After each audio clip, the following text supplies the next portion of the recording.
I mean, just dive right into the intro. That's right. All right. 1, 2, 3. Welcome to the Critical Christian Podcast. We're your hosts, Dan and Justin, where we ask critical questions and look for critical answers. Fair enough. Whether you like it or not. Something like that. Nailed it. Absolutely. All right, Dan. What topic are we going to be discussing this week? Well, that's a good question. Thank you very much, Justin. Mm-hmm. Oh, hey, this week we're discussing circumcision. Yeah, that's every man's favorite thing. Just to a little discuss. off the top, right? That is an accurate description, actually. Oh boy. Yeah, so I think there's we're in chapter 17 in Genesis, but there are two major topics that we need to address. We're going to talk about circumcision, and we're also going to talk a bit about the institution of sex slavery. Oh, okay. So other forms of slavery. So really. maybe take your children out of the room.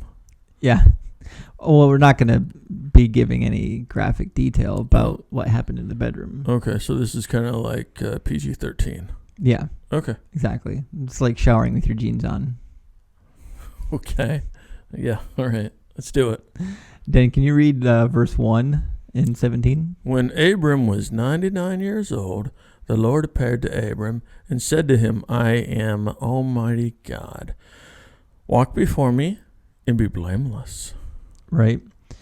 And you had questioned, wasn't this already a thing? And my answer is yes. Yeah. Okay. Okay. This seems quite redundant at this point to call Abraham a second time. Mm-hmm. Well, a lot of people believe that this might point to two separate Abraham traditions that existed, and they tried to weave them into a single narrative. Here's a good question for you. Mm-hmm. Why does anybody believe this stuff when there's two competing narratives and they just shove them both in there? Well, we don't know that to be true. Well, we don't know it to be true. Mm-hmm. Wink. But, I mean, that's a pretty good guess, isn't it? Well, certainly there are a lot of traditional scholars that could make a good argument to having a single narrative for the Abraham. I know, but, I mean, come on. Yeah, I mean, personally, I think that they tried to get two narratives put together. Yeah, I'm just wondering who that was for. I mean, I know who it was for, but who was reading it, who was reading it going, boy, I sure hope my part of this Bible that's inerrant is in here as well as somebody else's, Right. And we do have some internal evidence. So, for example, there's a portion of the Abraham story where the name Yahweh appears predominantly as the name of God, and then other portions where it uses phrases like El Shaddai. Yeah, you're going to tell me that it just switches for no reason, right? It's the same author. He just switches, even though, we also know that some of those words were used by different peoples, right? Yeah, so we know pretty conclusively from archaeological evidence that the title El Shaddai, or the name El Shaddai, came from northern Canaanite religion. Mm-hmm. So we have texts from the city of Ugarit, where they are referring to Elohim as El Shaddai. And then also we know pretty conclusively that Yahweh started as a southern Levantine deity, close to where Moses' father-in-law was from. So it seems that, at least from the archaeological evidence, that the two deities merged somewhere near the center of Palestine during the United Monarchy. Uh-huh.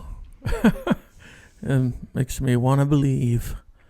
All right. Well, that's the thing is, even if we assume that this is kind of a merging of two religions, that does not necessarily mean that the Abraham story is a merging of two stories. It could still certainly be that these two people groups, or these these two religious groups or ethnic identities, whatever you want to call them, still could have come from one Abraham. It's just that their stories about Abraham may have overlapped in some places and differed in others. And in an attempt to weave the northern and the southern stories together, there was some doublets. So why do you think that is, that some parts are different? Well, I think some parts are different because it's a sacred text. And anytime you take two sacred texts and try to make an amalgamation... No. I get that. It's just, Mm-hmm. why were they different initially if they're all sacred texts? It's all a sacred Mm-hmm. story. Why would they be different at all? Oh, well, I would say in the Abraham story, I'm not sure they are different. I know, but in general. But why are there any contradictions within Genesis is what you're saying? Yeah, that's right. Well, my personal answer would be that I don't believe that the scripture is inerrant. And so even if we assume that this is recording actual history, it was still written down by mankind, and we are faulty as human beings, and we make lots of mistakes. And even if we assume that the scriptures are all God-breathed, he still entrusted those scriptures to mankind, and we have a habit of bungling things. So the question becomes whether or not God is able to preserve his message even with our bungling. All right, Dan, you had a note on verse 1. I did. I think maybe we should explore. This is about Abraham being blameless. Yeah. Well, what's that all about? I thought only God/Jesus was truly blameless. Right. And here in 1, God is commanding Abraham to walk before me and be blameless. And, I always thought growing up that this is really a call for Abraham to live a righteous life. Oh, so he's saying, and be blameless, not you are blameless. Right. The other thing, too, which is interesting, is the Hebrew word for blameless also means whole or spotless or complete. Also could be translated as lacking nothing. So tamim is a very common word. In the context that we're reading it, I think it's okay, perfectly acceptable to translate it as blameless. But I thought it was maybe coincidentally related that here Abraham his chief complaint is that he doesn't have an heir. Yeah. And here, God calling him and telling him, walk before me and be blameless could also be translated as walk before me and be made whole or complete, meaning getting the heir that he so desperately wants. I get that. I think that's reaching a little bit. I think so. Okay. But I thought it could be an interesting connection, whether or not the original writers or the original text may have included that specific word in the narrative because of its double meaning. You know what I mean? Mm-hmm. Nevertheless, let's talk about the covenant. Yes. Right. And I will make my covenant between me and you, and will multiply you exceedingly. Then Abraham fell on his face, and God talked with him, saying, As for me, behold, my covenant is with you, and you shall be a father of many nations. No longer shall your name be called Abram, but your name shall be Abraham, for I have made you a father of many nations. You have some thoughts on that, Dan? I might. All right, so his name originally meant father, but now it means father of many. Mm-hmm. That's not on the nose at all. I seem to remember other people having names that were like too coincidental to not be fake. Yeah, we discussed that in the first couple chapters of Genesis that, people's names in mythology or in forgotten histories tend to coincide with their role. Right. Right. And they do that because it's a memory device. Mm-hmm. And here in the Abraham story, and of course Sarah as well, whose name is Seed, basically. Really?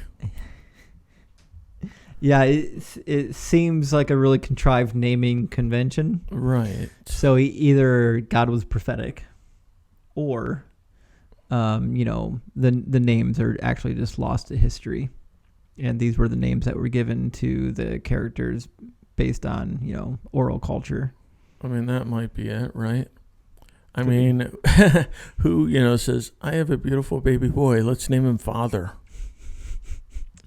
Well, yeah, so Abram is exalted father, or at least something close to that, right? So I would never dream of naming my baby boy right. exalted father. Right. It seems like an odd one. It seems much more like a memory device from a narrator to me. Yeah, I mean, that's an interesting point that you're saying we didn't actually know their names, Yeah. There's a famous Canadian scholar named John Van Setters, who was quite famous in the 70s and whatnot, and he wrote a book basically trying to defend the idea that Abraham and Sarah were inventions of the Iron Age. So that would have been long after the United Monarchy of King David. The Iron Age. When was that? Well, let's see. The end of the late Bronze Age was around 1000-ish BC. Let me check when the Iron Age started. The Iron Age started, right around 1000 BC. Okay. Somewhere between 1200 and 1000 BC. So I think the idea that some people get with the Abraham narrative and with some of the narrative of like Jacob, especially, and the birth of the 12 tribes. Okay. A lot of, we'll say, liberal scholars see this as a storytelling designed to unite all the existing tribes of Canaan into one people group, which you would want as a king over the entire region. And then the really interesting thing, and we talked about it last week, was the territory of Dan. When the kings go to war and they're chased as far as the territory of Dan, one of two things is true. Either Dan existed at that time before the 12 tribes existed, which would be a problem, or the author is referring to the territory as Dan, even though it was called something else. He just didn't know what it was called before it was called Dan. Yeah. Makes sense. Yeah.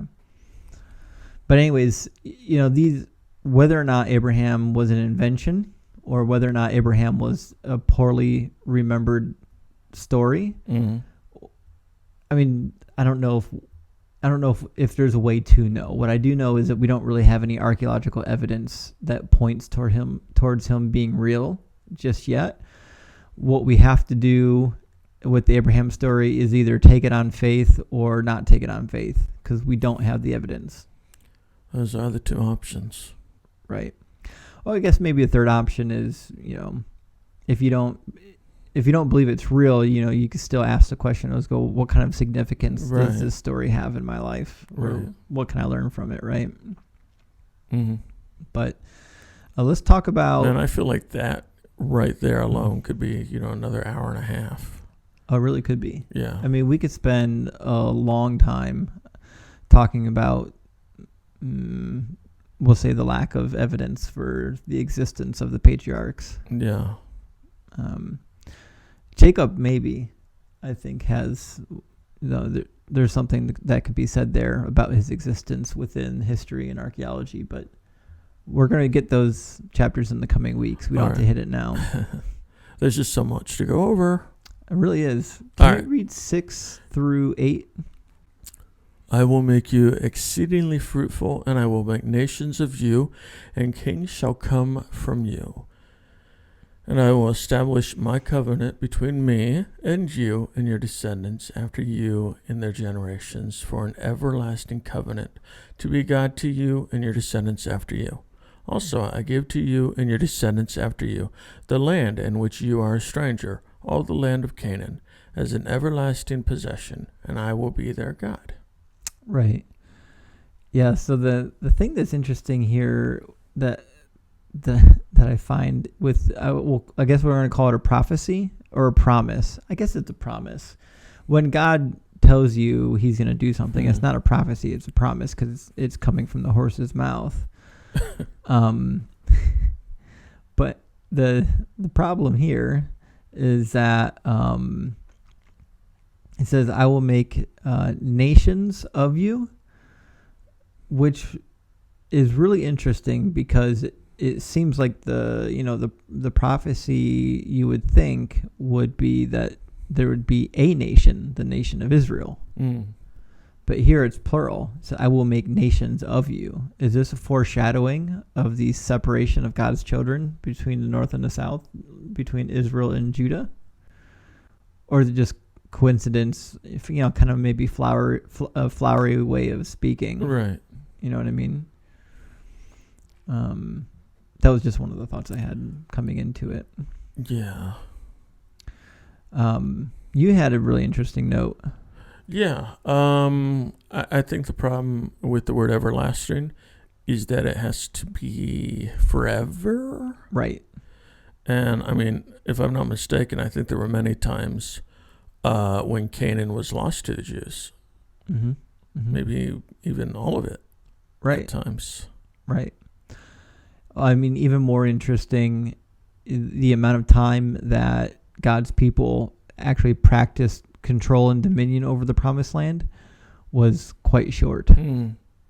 So, everlasting is nowhere near a span of 300 years, which is really about the length of time they had dominion over the land. I mean, the only way I can look at it is, he means that eventually you'll get it back, Well, that may be, and look at them now. For the most part, the Jewish control over Israel is complete minus the Gaza Strip and, wherever else the Palestinians are remaining. Right. Now, of course, you could chalk this up to biblical prophecy being fulfilled or biblical promises being fulfilled, or you could just call it self-fulfilling prophecies as well. How's that? Self-fulfilling prophecy is when somebody makes a prophetic prediction or some sort of future promise, and the person that is being told that promise goes out and makes it happen. You know what? I mean, if you can cut this out if you want, but I'll say that I feel like in a way that's what, the U.S. is doing, because we see it in there and we're like, okay, Israel is supposed to, whatever. Yeah. So we better help them because we're a Christian nation. Right. Right. Yeah. The USA being largely Christian and traditional in their Christianity definitely sees the formation of Israel as part of the prophetic vision and wants to help that happen. And it's kind of a double-edged sword because on one hand, you're like, oh, look, the prophecies are true. But on the other hand, we're like, well, yeah, it's true because we're making them true. Right. We're making it true. But then, again, a double-edged sword. Well, if prophecy come true, I mean, how could it come true without mankind's intervention to make it come true? Because theoretically, it's all dependent on us to do it anyways, right? Mm-hmm. So it becomes kind of a circular discussion, right? Right. So yeah, and it's really interesting too because like the promise of Abraham. And the land of Canaan, up till now, there really hasn't been any indication yet that they're going to struggle to take over the land or that they're going to lose the land. Mm-hmm. It almost makes it sound like, hey, here's this free land. We're just going to give it to you. You're not gonna have to go to war for 300 years for it or anything like that. Yeah. So this probably sounds pretty good to Abraham. If God had started and be like, hey, listen, there's this thing. I'm going to give you all this land. But here's the other thing. you're going to have to come in with all your descendants and murder everyone that lives here. But don't worry, they're bad. Right. Well, they're bad. Their Yeah.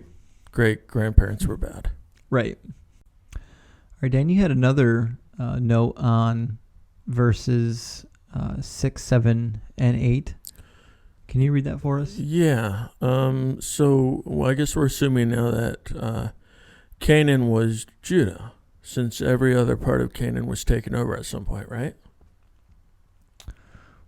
Well, eventually, Judah was the sole remaining tribe, if that's what you're asking. That's yeah. right. Yeah. Yeah. Okay. So, if we're assuming that the Nephilim lived in Canaan, that's probably the only way we can justify killing them and taking their land.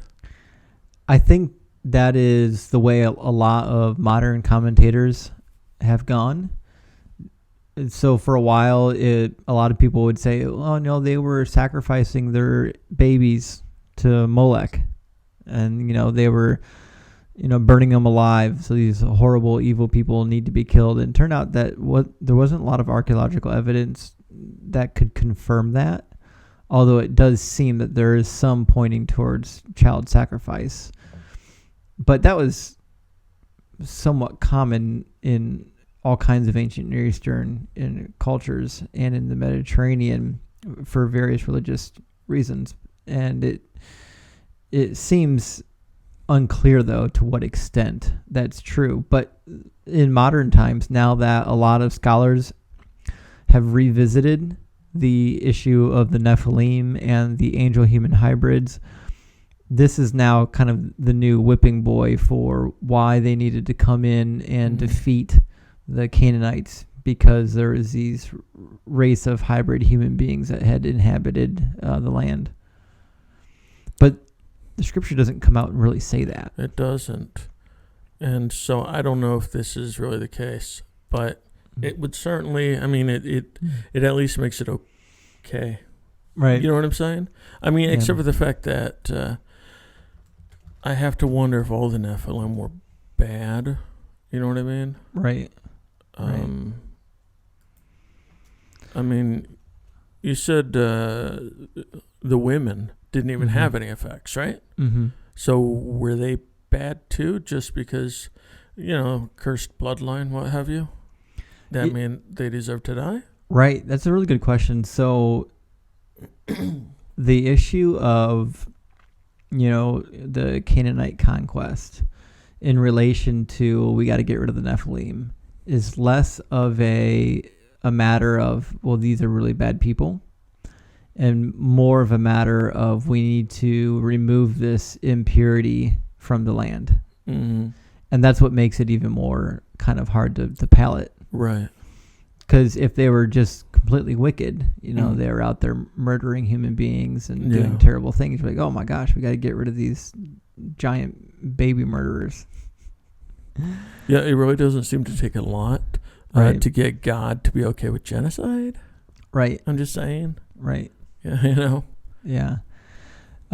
Interestingly enough, though, there's a lot of archaeological evidence a lot of archaeological evidence to suggest that the Canaanite peoples that were originally there were larger than some of their counterparts, say in like Mesopotamia and Egypt. Really? Yeah. Yeah, it's really quite interesting. Like real evidence? Yeah, there's some Egyptian reliefs refer to it, and they even show like captured Semitic peoples they refer to as the Shasu. It shows them as being much larger than the Egyptians who had taken them captive. That's weird, right? Yep. And there's actually more. If you give me just a second. Wouldn't that be crazy if the whole like Old Testament is just about the Nephilim? You know what I mean? There's quite a bit. There's a strange amount of reappearance of the Nephilim throughout the Old Testament. Yeah. That just makes you kind of go, huh, okay. It keeps coming up over and over and over again. Why in the world does it keep coming up over again? Mm-hmm. And there's another theory in Babylon. I don't know if you've heard of a race of semi-divine beings called the Apkallu. I have. Yeah. No, I haven't. The Apkallu had a similar story to the Nephilim. They were semi-divine beings that were sort of wise sages, and they came to the earth and created a race of human beings by sleeping with the women called the Umianu. I'm sorry, where was this? When was this? Who was this?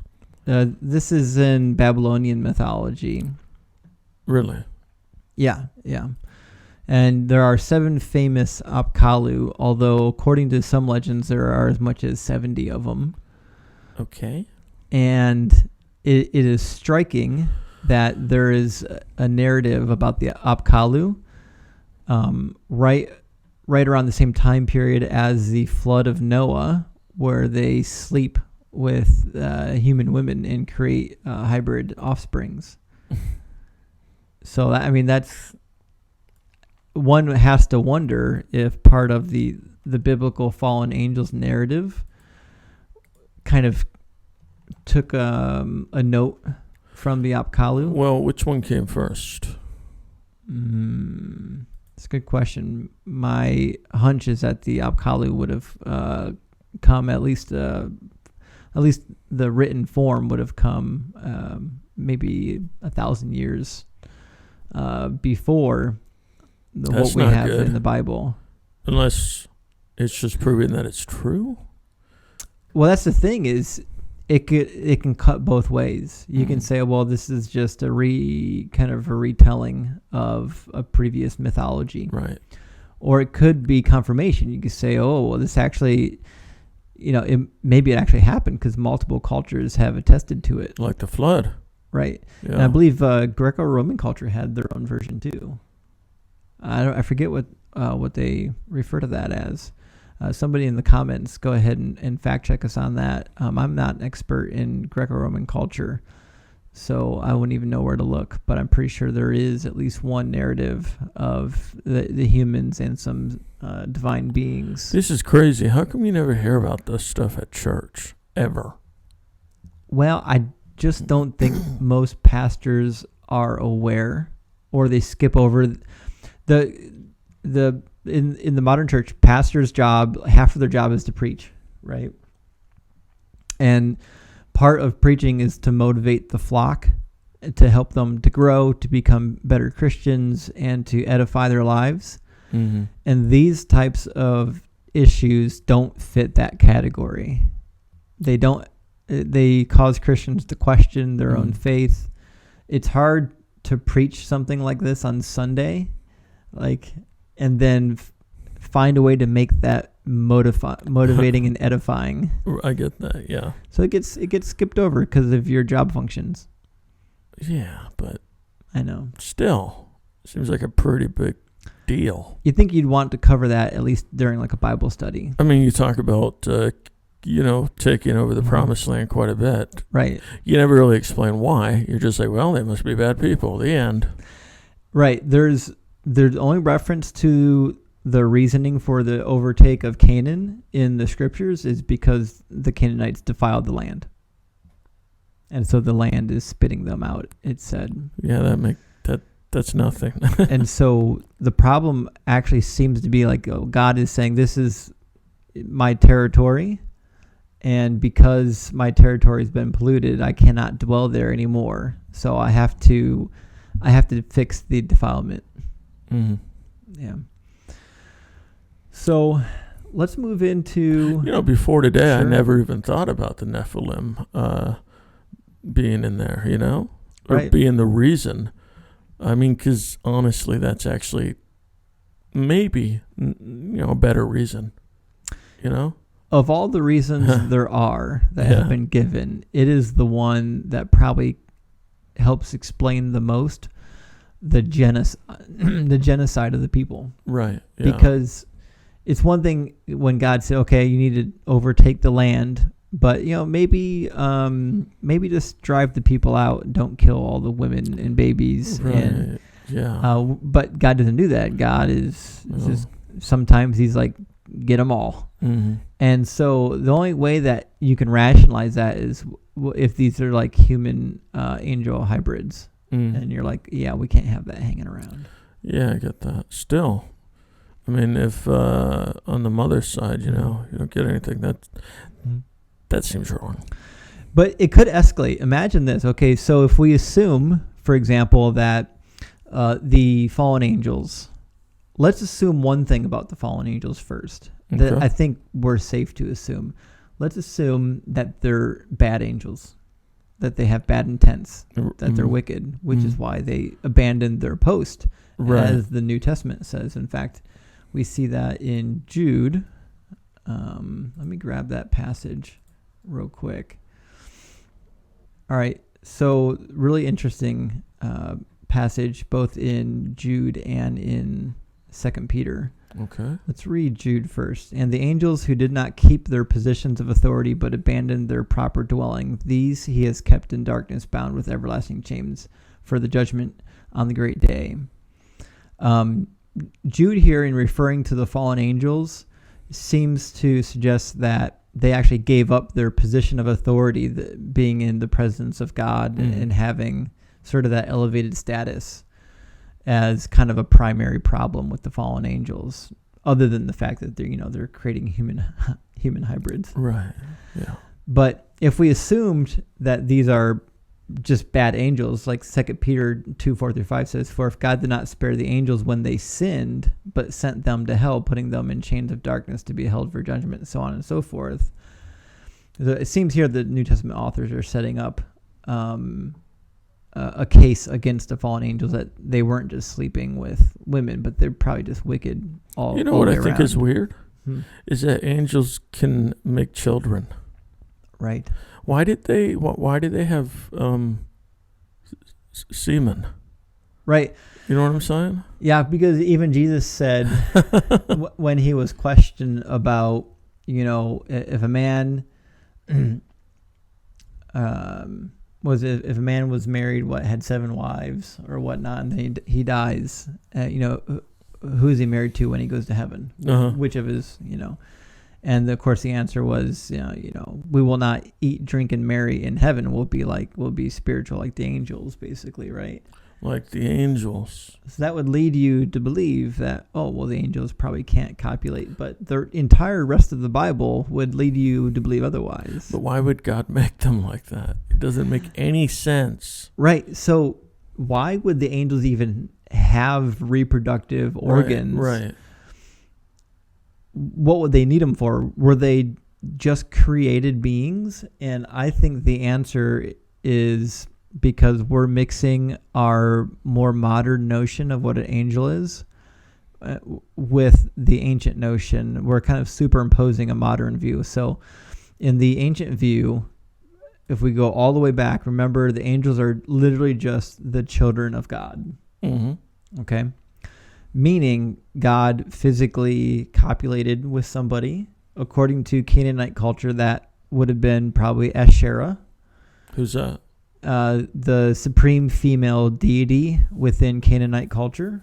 That is the consort of El. And she also shows up in archaeology at least once as the consort of Yahweh. Okay.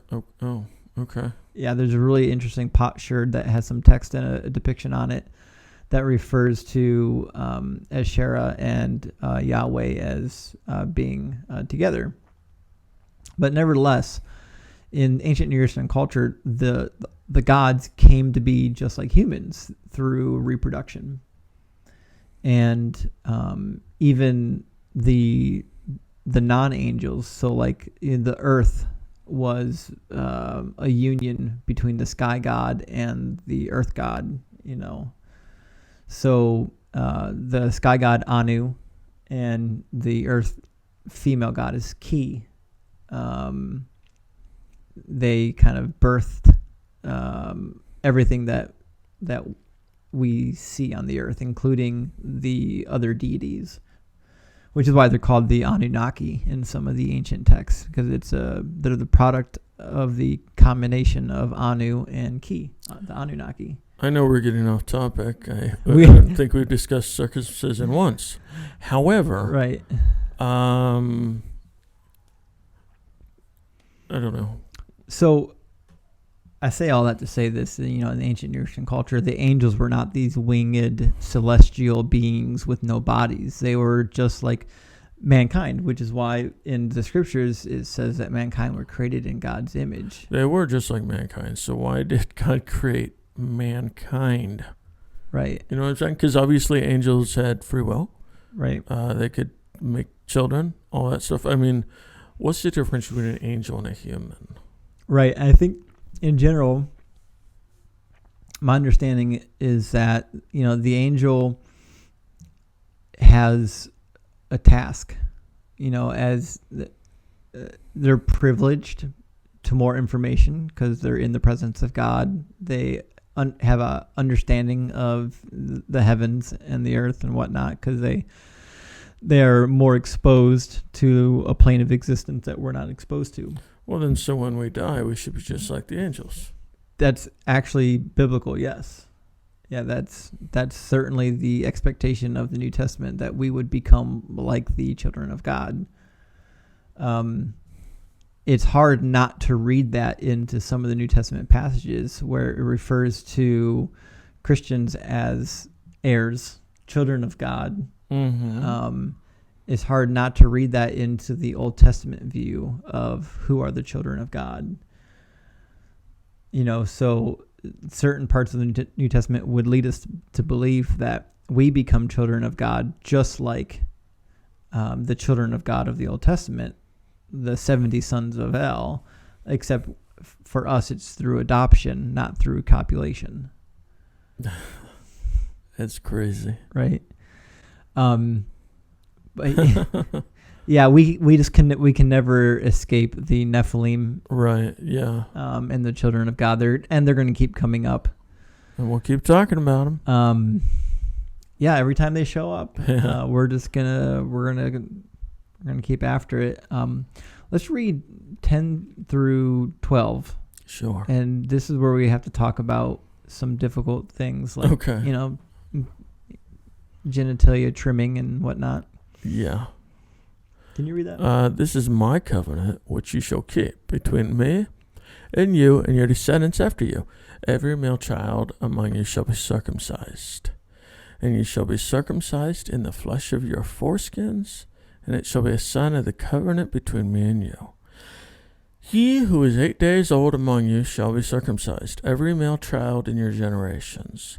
He who is born in your house or brought with money from any foreigner who is not your descendant. All right, Dan. So, in the passage with the circumcision, the difficult part here is, for me at least, is that the sign of the covenant existed outside of this promise or this covenant with Abraham. We already know from historical evidence that the Egyptians were practicing circumcision. Oh. Yeah. And we know that the Canaanites were practicing circumcision, but I don't think we have evidence from Canaanite culture that it happened before Abraham. Okay. So, for example, here's an artifact from Megiddo. It was a carving in ivory that shows Canaanite people here that are circumcised. What am I looking at? This is just a carving. No, I mean, how does it show? Oh, sorry. It's I guess you'd have to be familiar with some of the ancient symbology, but they're naked and they're trimmed. Okay. But I would say even a more glaring example from Egypt. Oh, and that's a pretty good example. He's got a knife right there, and another one here. And my favorite part of this example from Egypt, this is from about 2400 BCE, so this is at least a couple hundred years before Abraham, is this guy here who's getting the trim is literally being held back by somebody else, which I think is accurate to history. If you're a grown man and some guy's taking a a knife to your foreskin, somebody better be holding you back, because that's going to be a problem. And then this guy here is confusing because somebody apparently broke his shoulder during the process, because that's all cattywampus. And in here, I don't know if he's patting him on the head or what's happening, but he's not having a good time. That's a bad thing.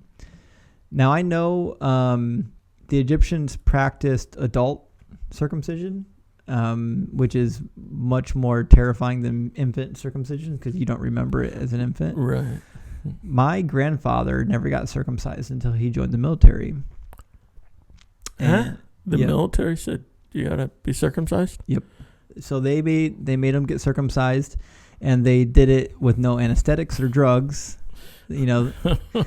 and he was full grown, 18, just graduated from high school. And he told me it was the most painful thing ever that he experienced his entire life. I bet. And this is a man who went to war. So, I don't know if this is a tangent, but why did they make him do that? The military? Yeah. I have lots of guesses, but I don't actually know the answer. I know for a long time it was believed that it was more sanitary. Yeah, I think we're going to get into that one. Right. And, oh boy. So some of the ancient cultures, especially like in Egypt, viewed circumcision as a sanitary practice. It also made, they thought, the male member look cleaner. Oh. I guess is the best way to say it. Thought you were going to say something else. Okay. And then the Egyptians were funny because they looked down on a lot of the people that came from outside of Egypt as less refined. The Egyptians were groomed. They shaved their heads quite often. They wore makeup, male and women. Men and women both wore makeup. And they took care of their body in a way in which you wouldn't see like a Canaanite doing. And so they really looked down on some of the cultures around them for not being as refined. But one of those practices of refinement just happened to be circumcision. And they weren't doing it in Mesopotamia. That was not a Mesopotamian practice. So not in Assyria, not in Babylon. Okay. There's a good case to be made that the circumcision practice first originated from Egypt and then made its way into Canaan. So it's quite interesting. Yeah, I don't know why that would be part of the covenant then. Well, that's what I don't understand is why it needs to be part of the covenant and why it's only... The covenant is only with the men? Right. Of course, right? I mean, that's less surprising, right? Yeah, I know. I felt like back then women were pretty much property, They were. Yeah, they pretty much were. But nevertheless, I don't know a good link between a covenant and circumcision, why it would be necessary. So, should we talk about does it actually help anything? Is it more sanitary? Is it, I mean, like for instance, God said not to eat pork, right? And I thought the reason for that was because pork has more diseases. You know what I'm saying? It's more dangerous to eat if you don't cook it right. Yeah. I think. There's a theory to be had there. Yeah. They're not the only cultures that thought that too. Otherwise, there'd be no reason to say that they're unclean, right? Right. So, that being the case, God was looking out for them. He was saying, don't eat pigs, you might get sick. So the idea was that here he's saying, get circumcised, it's healthier for you. Yeah. I mean, that's what I've heard all my life. Yeah, and you know what? I would say this from a biblical standpoint, it seems like circumcision became a really big deal to the prophets, and it seems if I had to wager a guess how circumcision became the sign of the covenant, my guess is that this was an explanatory note, just like the rainbow was a covenant with Noah to explain why rainbows exist. Right? And this is to this is to explain, well, why do Jewish people and or Israelites get circumcised? Doesn't make any sense. Oh, well, because let me tell you about this covenant between Abraham and God. Okay, so why did they really get circumcised? What was the real reason? Oh yeah, so it became a purity matter. So, oh man, yeah. So when you get into the priesthood era of Jewish history, I don't really even want to call it Jewish history because it's pre-exile. But during the priestly period, there are so many regulations in the Pentateuch dealing with skin abnormalities and impurities.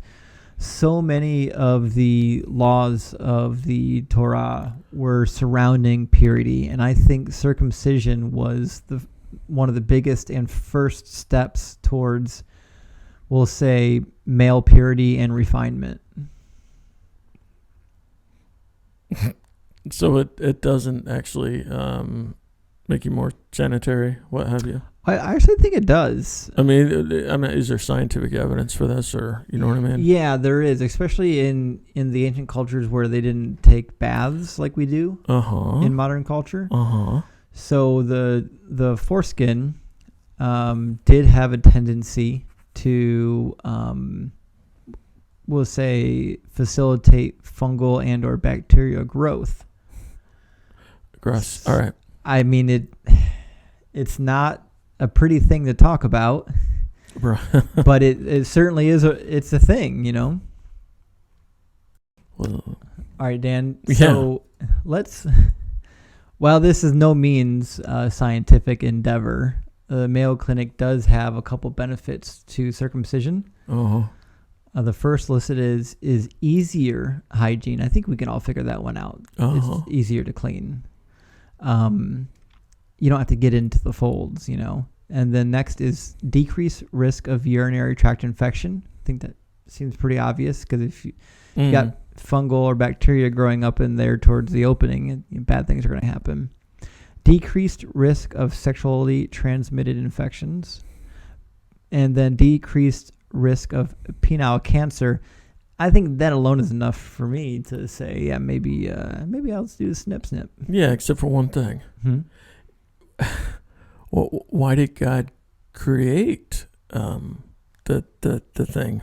Oh, you know what I'm saying? What if he knew more than the ancient people and was like, they don't know that this is going to be a problem, but we're gonna have the snip. But maybe if I understand your question right, why didn't he just invent the penis to be better in the first place? Right. Yes. Yeah. Why did he invent the penis to be an inherently infectious piece of genitalia? Maybe because originally God thought sex was supposed to be dirty. Actually, I don't think that was true because he told him to be fruitful, multiply.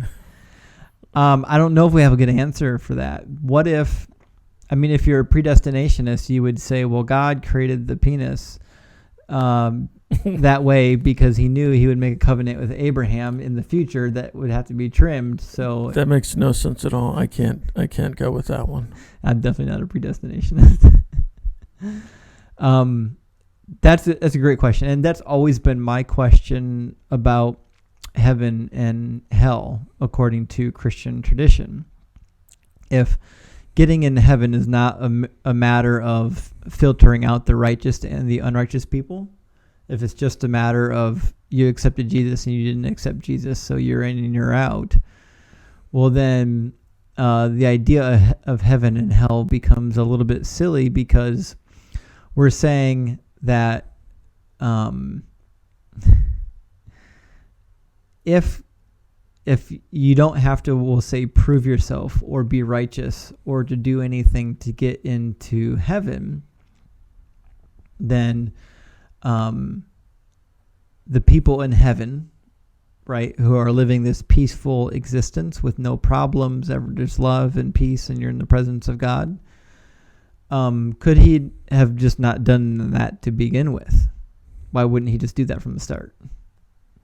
Right? Because if it's not a material decision that we have to make, we have to be righteous people to get there, then it seems like he could have just snapped his fingers and created heaven and then put the people here and done what he wanted to do in the very end, but at the very beginning. Yeah, well, I mean, that could be said about pretty much everything that's wrong with humanity, right? Right. If God knew it was a problem, Yeah. then why wouldn't he just have done it right to begin with? Right, yeah. Right. And I think that's where the Old Testament way of thinking, which is, okay, part of humans being created is that we do have limited knowledge, and we do have a task here to be righteous and to live righteous lives, and to, we'll say, make ourselves worthy of the resurrection. Do you think the angels were circumcised? That's a fantastic question. Oh, thank you. Yeah, I mean, according to the biblical text, I think the answer is no, only because they were not part of the covenant. Yeah, except apparently. Oh, well, you said biblically, but apparently, right. Otherwise it didn't matter because people were getting them snipped, right? Even if they weren't part of the covenant, which is just confusing. Right. Doesn't make it, makes it less special, doesn't it? Right. Yeah. So there's so many unanswered questions with the angels, because if they're created beings, well, they don't need penises or genitalia or any reproductive organs. Mm-hmm. If they're not created beings, then they definitely need reproductive organs. But it just there's a lot of questions. I mean, like a cat and a dog. Right. If they have sex with each other, they don't make a cat-dog hybrid. Right. Yeah. Sorry. I was trying to figure out in my head how to word what you just said. Is just because you have the reproductive organs, that doesn't mean that there's a compatibility of genetic, information. Yeah. Yeah. So certainly, if Genesis is true, that man was created in God's image, I would have to assume that it was much closer physically than we like to imagine. We like to imagine the angels being these really elevated spiritual beings. Except, why do we think that? Because how many times have they appeared in the Bible, and what, people don't even know they're angels? Right, and we're about to read that with Abraham coming up real soon. Yeah, we are. The angels, the angel of the Lord, as it said, always shows up in human form, basically indistinguishable from other humans. Mm-hmm. Right? So is this a manifestation of a spiritual being in human form, or are they just human-like? Yeah. Are angels and humans all made in the image of God, and you just can't really tell the difference? I mean, I guess you can tell. I mean, some people can tell, right? Some. I mean, it seemed like Lot was able to tell. Mm. Oh, we can't get to that one yet, though. Yeah, they do seem to be able to tell. Seems like some people can. Right. I don't know. Some people can, some people can't. You're right. One of the things that jumped out at this passage, not to change topics too hard, was in verse 12. It says, "He who is 8 days old among you shall be circumcised, every male child in your generations." And then it says, "He who is born in your house or bought with money from any foreigner who is not your descendant." Boy, that's a tough one right there. Okay, so what do you call someone who is purchased with money from a foreign nation? Right. I mean, it's a slave. But they'll do anything not to say it. Unfortunately, the Hebrew text gives it away. It's pretty clear in the Hebrew text what's happening. This is another one of the people that Abraham, quote unquote, acquired, as we previously talked about. Mm-hmm. So what's interesting here is if God is present enough that he appears to Abraham, he breaks bread even with Abraham and Sarah, and he makes a covenant with Abraham and talks about, circumcision, taking a flint stone to your, penile region.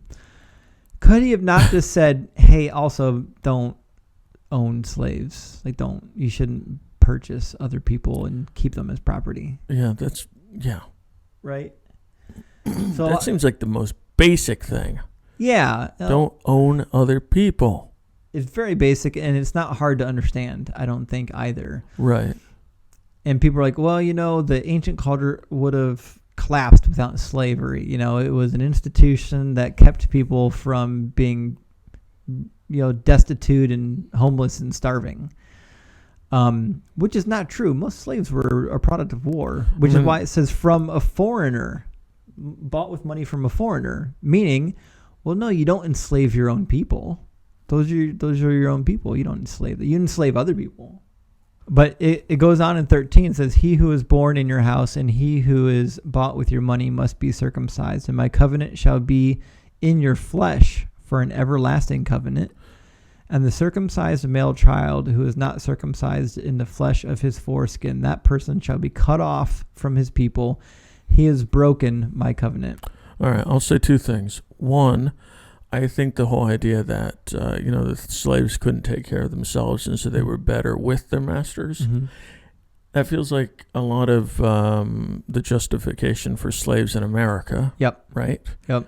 Which, that's number one. And number two, you were talking about how God broke bread with Abraham and Sarah. Mm-hmm. Did you mean that literally? Yeah. Or figuratively? Literally. So is it possible that, how they say we're made in God's image? God is like a human, or that's his form? Very human-like. Yeah. According to the Old Testament, yes. Because, we kind of think of him as not like that, right? Except Jesus. They say Jesus was there from the beginning, right? Right. So this cosmic deity was a human the whole time. Do you know what I'm saying? Well, human-like, but... Well, yes, obviously it wasn't human. But, divine attributes? Yeah. Mm-hmm. Mm-hmm. Yeah, I definitely think that God is, for lack of better words, like one of us, as Sheryl Crow once said.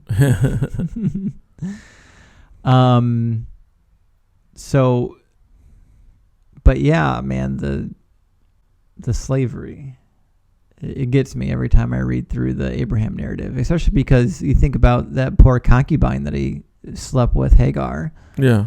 Who undoubtedly would have been a handmaiden, a servant to Abraham's wife.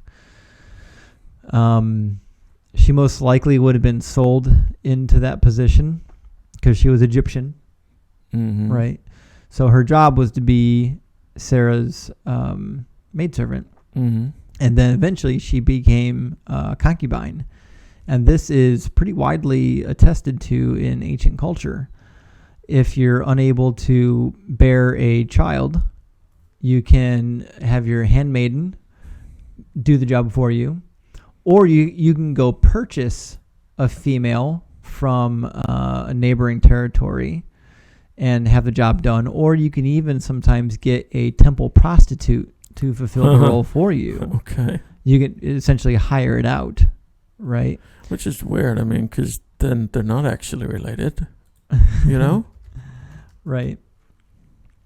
I want to grab a text real quick that deals with this. There's really interesting. There's a couple of ancient texts that deal with the problem of barren wives and what to do about it. Oh, yeah. Okay. Right. of course, we can talk about concubines. We're going to save that because we'll probably spend a ton of time, a whole week on concubines. I mean, it keeps coming up anyhow, right? There's a ton of them. There's a ton of concubines in the Old Testament. And God's pretty much cool with them all. Yeah. Well, even one of the Levites had a concubine. And those guys were like the priestly class, right? Yeah. Okay, great. So even the priests could have concubines. That's okay. Well, yeah. So much for celibacy, huh? Right. Well, that wasn't like the Catholic priesthood or anything like that. No. There were some pretty harsh laws for the females of the Old Testament, but here's a really interesting text from ancient Babylon that kind of discusses what to do in the face of barrenness. Okay. So the text reads, Lakipam has married Hatala, daughter of Enishru. In the country, that should be a comma, not a period. The daughter of Enishru in the country.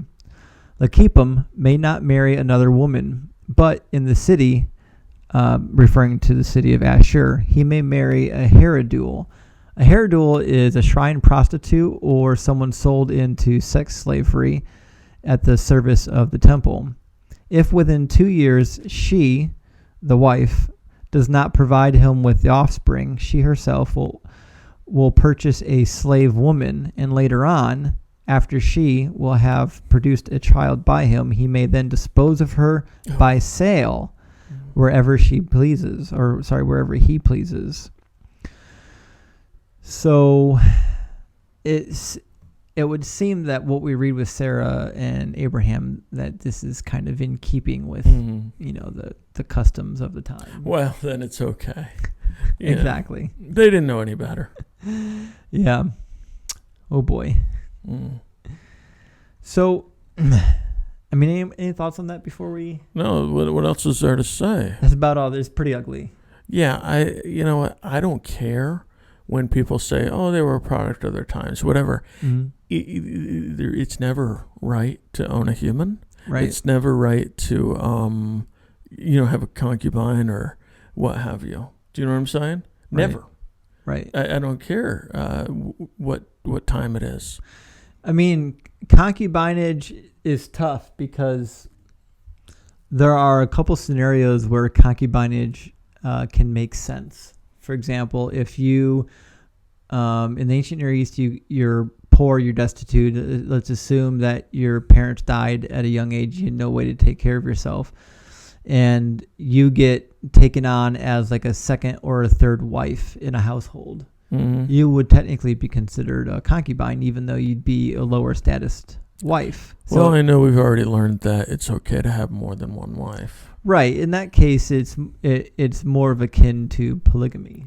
I get that. I get that. That's not what we're talking about, though. No, yeah. The problem is there are a lot of concubines that were forced into it. Yeah. And that's different. Yeah. That's the difficult part. Let's read 15 and 16. Then God said to Abraham, "As for Sarai your wife, you shall not call her name Sarai, but Sarah shall be her name. And I will bless her and give you also a son by her. Then I will bless her, and she shall be a mother of nations. Kings of people shall be from her." What do you make of this, Dan? Wow. Her name finally got changed. And I mean, such a name change, right? Mm-hmm. Mm-hmm. From Sarai to Sarah. Right. It's very impressive. I mean, it's just funny because it's like Abram turns to Abraham. You know what I mean? Like in the New Testament, there was Simon called Peter, something like that. Mm-hmm. And yet they have like the same name. Right. It changed one letter. Oh, yeah. I mean, that's just more proof that these are probably not their real names, right? Yeah, it's hard to say, too, because even the name change to Sarah, the meaning of the name Sarah is just seed, right? So basically, Abram is now the father of many, and Sarah is the seed. Of many? I guess so.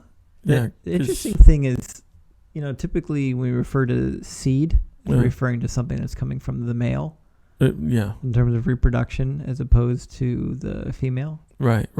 But it's not uncommon for a woman to be affiliated with seed, since she is the incubator for the seed.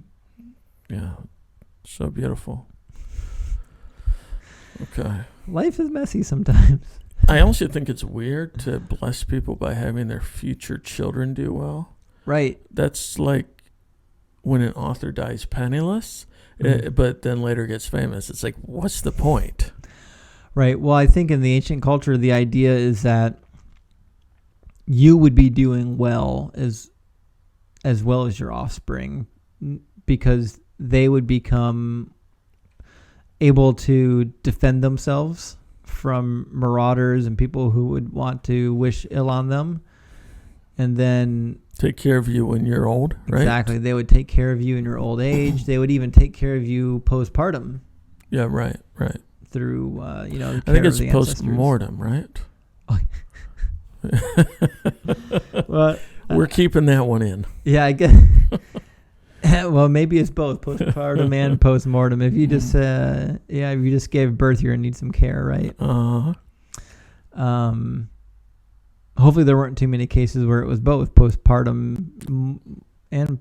You should stop talking now. Right. All right. So, all right. It is kind of weird though that God chose her just because. I mean, since last chapter, Mm-hmm. she was very, very happy to torture Hagar. Right. God definitely knows how to pick him. Isn't that interesting that the treatment of Hagar seems to be not a problem for God? Right. Yeah. Right. Or anybody. I think the only silver lining to the Hagar narrative is that Hagar is assured that God will take care of her and will take care of Ishmael, even though Ishmael is kind of given like a sideways curse. Yeah, that's weird. Right. I don't get that. Anyways. Yeah.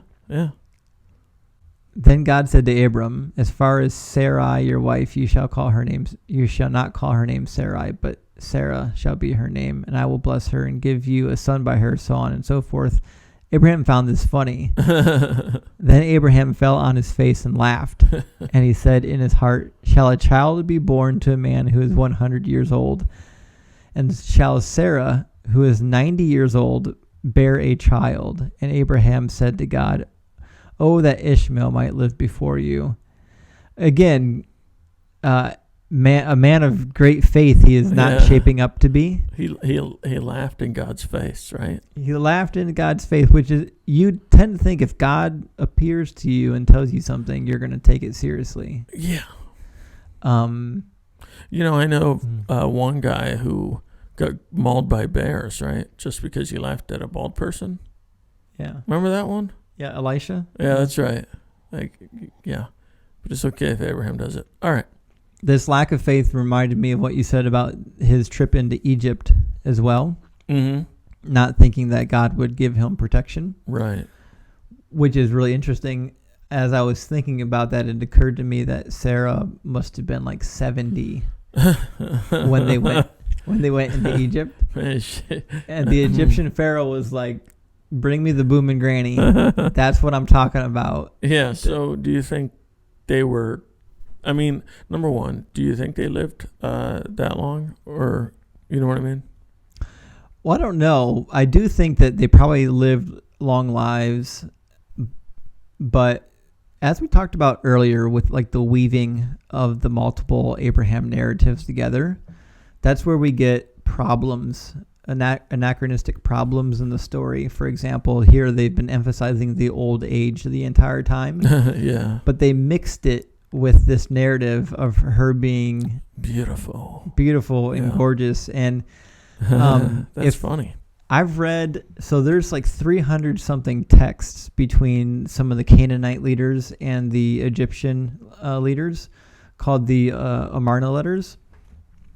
And they were done during the conquest period when Canaan was being invaded by the Semitic people, or we call them the Israelites. These are real letters? These are real letters. And one thing that is really interesting in the letters is the Egyptian pharaoh over and over and over again is requesting from the Canaanite leaders, send me young women. Send me young women. You know what I mean? Yeah. It was a continual request. So the Canaanite leaders were like, send us archers, send us reinforcements. We're under attack. And the Egyptian pharaoh was like, yeah. Send me your young women. You know what I mean? So I think the story is very much in keeping that the Egyptian pharaoh thought he was entitled to whatever young, attractive women he wanted, which is why it's so out of keeping here that Sarah would have been like 70 or so when they were in Egypt. Yeah. I think that's just an anachronistic feature that the editors did not consider as they were weaving these stories together. Mm-hmm. Yeah. Anyways, poor Ishmael. Yeah. Because even Abraham wanted to, give him a future. Yeah. God was the one that poo-pooed that, right? Yeah. But can you read 19 because Abraham is because Abraham is like, listen, I already got a kid. Let's just go with him, Right. And God is like, nah, we'll curse him instead. Right, yeah. And let's read that in 19 through 22 here. Can you take that? Yeah. Then God said, Sarah, your wife shall bear you a son, and you shall call him Isaac. I will establish my covenant with him for an everlasting covenant, and with his descendants after him. And as for Ishmael, I have heard you. Behold, I have blessed him, and will make him fruitful, and will multiply him exceedingly. He shall beget 12 princes, and I shall make him a great nation. But my covenant I will establish with Isaac, whom Sarah shall bear to you at this set time next year. Then he finished talking to him, and God went up from Abraham. All right, Dan, you had some notes on 19 through 22? Yeah. So I appreciate Abraham kind of sticking up for his bastard son, because now God will actually have to be nice to Ishmael. The father of 12 rulers, so he's probably Jacob's father, right? Is that right? Isaac is the father of Jacob. Okay, great. I got that one right. Kind of makes you wonder who really got the better legacy, him or Isaac. Well, yeah. Because, I don't honestly know much about Isaac, but we know all about Jacob and his the tribes, Right. Maybe this is one of those first shall we last shall we first dealies. Maybe Isaac sometimes feels like just a plot device to get you between Abraham and Jacob. Isn't that interesting? Yeah. Like he's not featured nearly as much as you would expect. Right, yeah. Being the favored son of Abraham. Uh-huh. Yeah. It's weird. It's a good thing Abraham did go to bat for his bastard son. Otherwise, God may well have forgotten to give him anything. Right. Yeah. Yeah, right. He wasn't gonna, right? Well, it seems that... Well, at this point, God has already appeared to Hagar, correct? Yeah. So God has already given protection. Okay, that's true. But it seems still like an afterthought, whereas Abraham seems more intentional about what his intentions are. Right. And to be fair, throughout the story, Abraham does seem to be a more generous and caring person. For example, he stayed married to a barren woman for 70 plus years, even though the custom of the time would have been to divorce him and get another wife. The general idea was that if your wife was unbarren, it was because she upset the gods. It was her fault. course, I mean, he believed in one God. Well, whether you believe in one or many, it was still the woman's fault if she couldn't conceive. She brought a curse on herself because of her bad behavior. Yeah, so he'd know she was barren. Yeah. Right? And he chose to stay with her anyways. Okay. I mean, that's of course nice of him.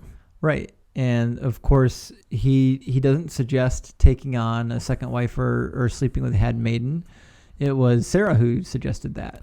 Yeah, that's true. I'm going to give him that one. And then when the fighting erupted between Sarah and Hagar, he told his wife, do what you wish with her. Meaning he gave his wife complete control over what happened. He seems to be kind of, a soft-hearted personality, I guess is the best way to say it. Mm. You know what I mean? Mm-hmm. But a man of great backbone, I don't know if he is. Yeah. I'm going to read 23 through 27, which is the end of the chapter. Okay. So Abraham took Ishmael his son, and all who were born in his house, and all who were bought with his money, again the slaves, every male among the men of Abraham's house, and he circumcised the flesh of their foreskins that very same day, as God said to him. Abraham was 99 years old when he was circumcised in the flesh of his foreskin, and Ishmael his son was 13 years old when he was circumcised in the flesh of his foreskin. That very same day Abraham was circumcised, and his son Ishmael, and all the men of his house, born in the house or bought with the money from a foreigner, were circumcised with him. Yep. Good way to say everything twice, huh? Yeah, right? Why? That right there is a chiasm, my friend. Like a poetic device? Yeah, it's a literary structure. Doesn't feel very necessary, but okay. Yeah, it really doesn't. But they're common.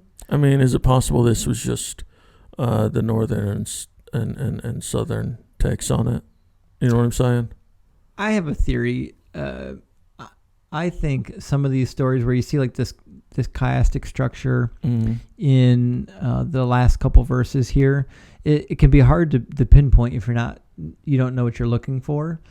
But I think once upon a time, this was a much simpler chiastic structure with less words. Okay. And it was easier to identify. But as tradition combined the narratives and things get added to the text. The text hardly ever have stuff taken out of it as the narrative and mythology grows. Things are always added.